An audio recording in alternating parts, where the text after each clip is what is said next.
Alright guys, so this is Jared doing a tips video on how to install the odawg diesel intake manifold. This can be a little bit of a bugger, but I stand by. I think it's a great mod to do on these trucks, and this is a great product. It's obviously turned upside down here, but so with your gaskets, there's tabs here on the gaskets. You'll see them when you get there, that you want them facing up. And you also want them facing into the center of the engine. I had mine opposite. It's very easy to do. So when Josh and I were installing this the first time, well, I think I did it first, and then when we were taking it out, he dropped one too. Anyway, we dropped bolts in the cylinders. It was a pain in the butt. We had to take the intake back out, just turn around and put it back on. So what I recommend for you guys is to do what I'm doing here, which is to basically put them in and press the gasket onto them. You want to be careful installing it, but this, I mean, it would take a fair amount of force to push that out. The other thing it does is it lines up your gasket when you go to put it in. And then that way you just have to tighten them down to the block.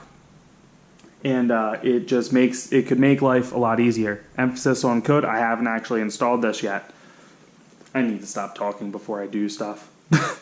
Anyway, so that's tip number one. The next tip, get yourself a 3.5-inch Torx T30. Point being, this is a very thick intake. You don't want to drop one of these in here. Because then guess what? You got to pull this back out again. Again, huge pain in your butt. Having another extension, maybe not a terrible idea. And basically you'll be able to put this on a socket and get it tight, excuse the goofy hand gesture.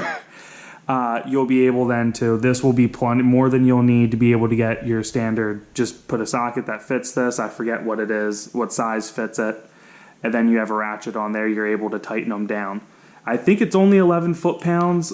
I'm not going to torque these down because I don't have an adapter to hook up to my torque wrench. So I'm going to snug them down, after I snug all of them down, I'm going to give them a final torque on there and call it a day. I do recommend having it set up like this. Magnets are also good. Before you do this job, have a magnet that'll fit down in there, because if you drop it, that's by chance the only way you're getting it out. So, and if your magnet's getting a little weak, I recommend getting a new one that's stronger. So anyway, I'm going to get set up and I'll show you guys how to install this. Okay guys, we're going to start getting this in here. You got it.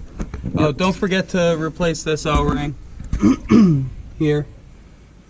Big donut guy. On mine, that is the hole that if you go with the S3R ported intake, you drive a freeze plug in there. It's pretty easy to do, but that's the hole he talks about needing a freeze plug in when you get to it. So the way you get this in here is you just lift up this wiring harness, and ever so gingerly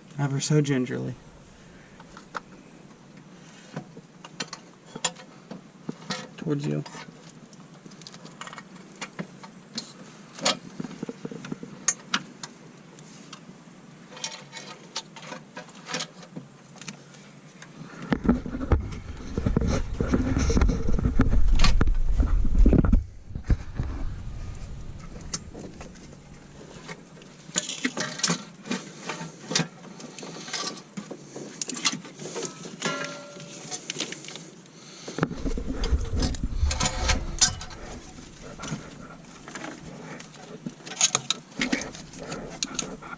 Just need me out of the way.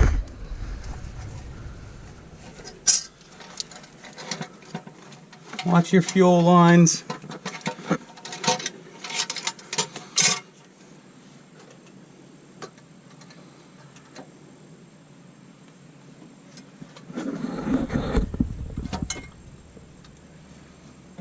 You know what it is? What? It's the bulletproof kit. Alright, so Give me this. The bulletproof kit comes with 2 tubes. Right there. You see how this one's bent? It's supposed to be for the square EGR cooler, but it is in my way something fierce. It comes with a straight one for the O3s, but I think I might need to put the straight one in to get this intake manifold in. So that's where we're at. We'll get back to you when we figure this out.